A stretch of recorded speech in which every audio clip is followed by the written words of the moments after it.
आषाढ़ मास के शुक्ल पक्ष में नवरात्रा का पर्व और त्योहार मनाया जाता है। ये पर्व 9 दिन तक चलता है। माँ दुर्गा की आराधना की जाती है। इसके अंदर 9 दिन तक विधि पूर्वक पूजा पाठ किया जाता है। परिवार की सुख शांति के लिए ये त्योहार मनाया जाता है। इस चैत्र नवरात्रों में कन्या पूजन का एक अलग ही महत्व होता है।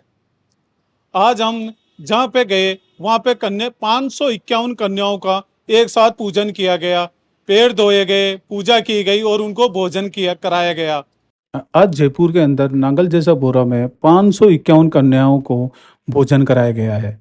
भोजन कराने के बाद में उनको कपड़े, वस्त्र, खिलौने इत्यादि दिए जा रहे हैं। और यहाँ देखने को आप देख सकते हैं विजुअल में महिलाओं में कितना उत्साह है, कितना वो अपना आप को महसूस करती है और अपने सौभाग्य आयु का अपने वो वरदान देती है बालिकाएं, जिससे महिलाएं आगे से आगे बढ़कर इच्छा से अपने खूब योगदान दे रही है। आप देख सकते हैं, मामू आपको दिखा रहे हैं, महिलाएं ये सब कच्ची कच्ची बस्ती की कन्याएं हैं।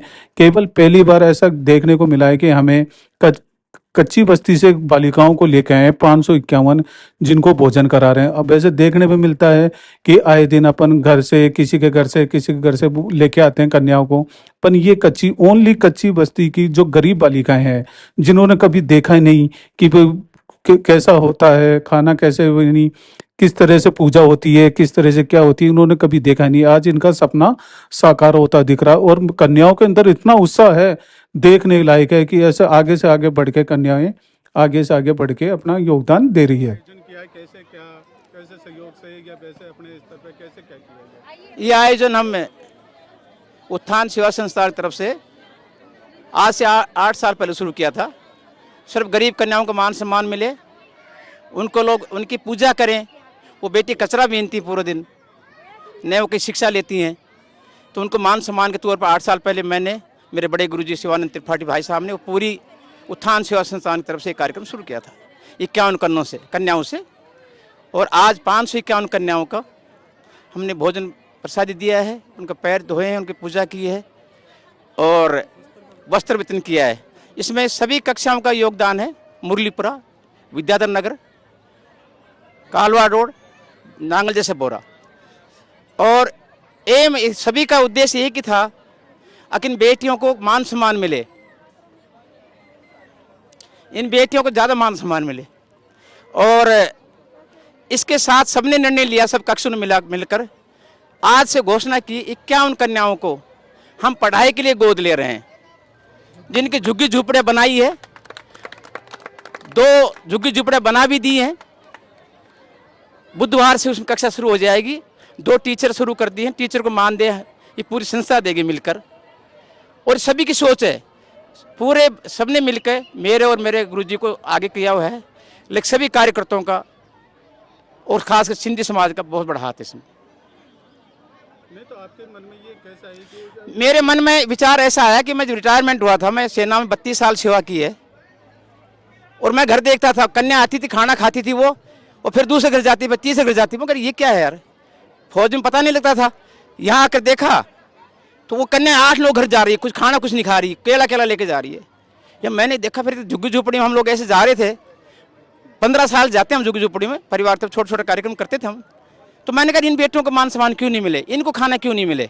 दिल में विचार आया मेरी तरफ से, अब उनको सम्मान मिले, उन बेटियों को इज्जत मिले। तो ये उस टाइम से हमारी खुद का ही निर्णय मान लीजिए आप, या परिवार का मान लीजिए। तो आपने कच्ची बस्ती की बच्चियों को जी सुना, जैसे बाकी अदर भी है और भी नहीं, कच्ची बेटियां, जो कच्ची बस्ती में बेटियां रहती है ना, उनको कोई नहीं पूछता, बालक उनसे दूर दूर भगाते हैं उनको न तो कोई पूजा करते हैं, उनकी पूजा जानती नहीं बेटियां क्या पूजा होती है, और न उनको कभी हम जाके मान सम्मान करते हैं। इसलिए दिल में आया कि सब कच्ची बस्तियों की बेटियां जिनके मकान खुद का नहीं है, ये संस्था ने निर्णय लिया था, जिसके मकान खुद का नहीं, उन्हीं बेटियों को यहाँ बुलाकर सम्मान किया जाएगा और उन्हीं को शिक्षा दी जाएगी। जैसे 51 बच्चों का आप सिलेक्शन करोगे तो कैसे करोगे उसका सिलेक्शन? 51 कन्याओं को मैं और मेरे गुरुजी ने, हमने 3 महीने से कार्य कर रहे हैं। 36 कन्याओं का नाम लिख लिया है, उसमें 14-15 कन्या और हैं। वो माँचड़ा गांव है, लोहा मंडी रोड, वहाँ निर्णय कर लिया, झुग्गी झुपड़ी बना भी दी है। हम निर्णय किया 5 साल से लेकर 10 साल की बेटियों को शिक्षा देंगे।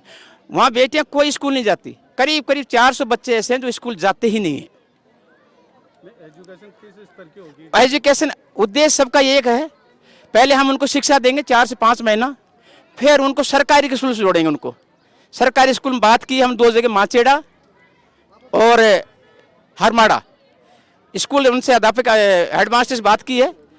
उनको फिर बाद जैसे थोड़े से बच्चे जागरूक होंगे, आधार कार्ड जिनके पास में है, उनको जागरूक करके साधन देंगे और उन बच्चों को सरकारी स्कूल तक जोड़ने का उद्देश्य है।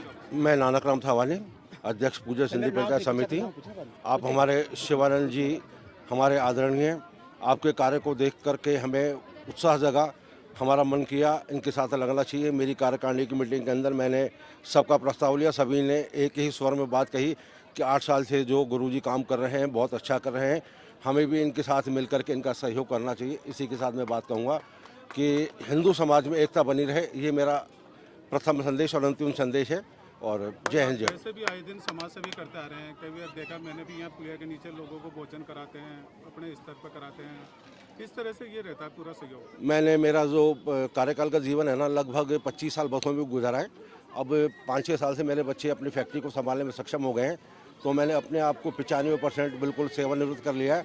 सुबह का जो 2-4 घंटे का समय और शाम का 1-2 घंटे का समय इसी उद्देश्य में निकालता हूँ। समाज में कहीं जागृति आ जाए, कहीं कोई परेशान है, मेरे तक आवाज़ पहुँचती है तो मैं हर संभव प्रयास करता हूँ उसको सहयोग मिले, उसकी समस्या का समाधान हो। और 3 रक्तदान शिविर में इस क्षेत्र में आयोजित कर चुका हूँ।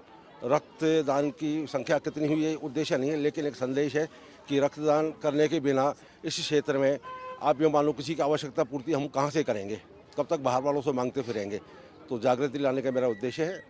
और जैसे 551 कन्याओं को भोजन कराया, किस तरह से मन में क्या रहा कि इस तरह से भाई यार सब संतुष्टि है अपने को? बिल्कुल, मेरे को बहुत बड़ी आत्मसंतुष्टि है। और मैंने पहले दिन भाई साहब को पिछले साल भी कहा था, इस साल भी कहा था, मैं मेरी तरफ से मीडिया के अंदर जितना मैक्सिमम प्रचार कर सकता हूँ करूँगा।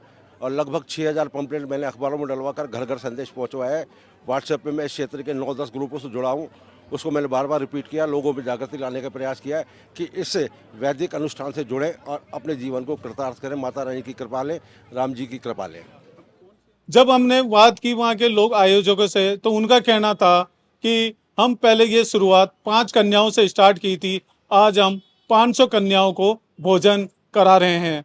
और वो भी जो कच्ची बस्ती में बच्चे रहते हैं, बालिकाएं रहती है, उनके लिए ही ये विशेष कार्यक्रम रखा है।